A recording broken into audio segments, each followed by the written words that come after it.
Evet arkadaşlar, Mekotek Flow 1500'e 3000 saç kesim makinemiz. Şu andaki işlemimiz 1 milim DKB kesimi. Süver havalandırma setleri üzerinde kanal dağıtıcı olarak görev yapmakta. Fil olarak masajların yanına kullandığımız sürekli parçaları yerleştirip onları kesim yapacağız. Kesim hızımız 15'tir. Nozul kafasının değiştirme mekanizmi olarak da 6 milim. Bir parçayı kesip diğer parça giderken kafaya 6 milim kaldırıp da gidiyor. Çarpmamayı engellemek için. Bir 2 milim, 1 milim sıfırlatmış kalan hava ayarında kesiyoruz. Havayla kesiyoruz. Buradan oksijen filtreleri de seçebiliyoruz ama genelde bizim makinemiz havayla kesim yapıyoruz.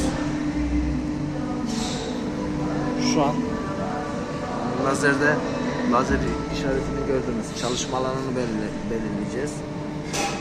Frem yapıyoruz. O kendisi otomatikten tarama yapıyor. Ben bu alanda çalışacağım diyor.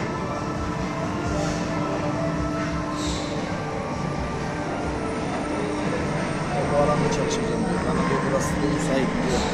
Lazer dışarı çıktığı an çalışmaz. Çalışır ama oraya düşer yani. Boşluğa düşer. Boşluğa düştüğü anda sıkıntı büyük olur. Makinemizi kontrol ediyoruz. Hava veriyoruz. Havada sıkıntı yok. Keseceğimiz malzemeyi seçip short yapıyoruz. İşten başlıyoruz. İlk önce çerçeveyi kesme. İlk önce bunların içini kesiyoruz. Sonra en son şu rengi de şöyle yapayım. Daha belirgin bir renk yapayım size. Mavi. Yani burayı bir ayrı görüyor. Ama biz ilk önce içini kesiyoruz. Burayı kesiyoruz. Evet, cihazımızı başlatıyoruz.